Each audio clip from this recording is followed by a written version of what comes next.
Bernard Tapie face au cancer, la mort va devoir ramer pour la voir. Son fils Stéphane s'est de nouveau exprimé au micro de RTL. On le sait, Bernard Tapie se bat courageusement depuis plusieurs mois contre la maladie.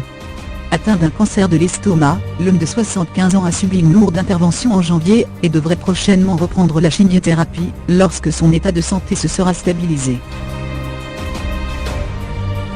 Invité de Marc-Olivier Fogiel sur RTL mercredi 14 février 2018, le fils de l'homme d'affaires, Stéphane Tapie, a réaffirmé son soutien à son père, se voulant optimiste comme sa sœur Sophie, lorsque certains s'étaient montrés moins rassurants.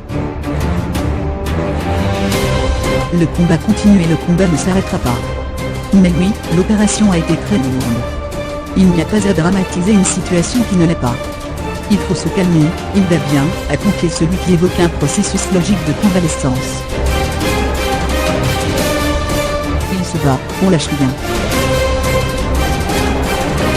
Questionné sur l'ablation de l'estomac de son père, Stéphane Tapie a précisé que cela n'a pas été total. Ils lui ont laissé un morceau. C'est pour ça que je dis quand même que ça a été plutôt bien, pour ce genre de grosse opération. Mais il le supporte, il sait ce qu'il y a au bout. Il se bat, on lâche rien, a-t-il ajouté, précisant que son papa avait perdu 24 kilos.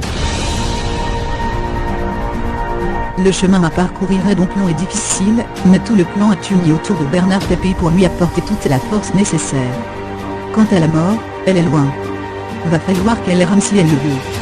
Va falloir qu'elle le mérite. Pour l'instant elle ne le mérite pas. Et si elle rôde de près, on lui mettra un grand coup de tête, a poursuivi l'homme de 48 ans dans un sourire.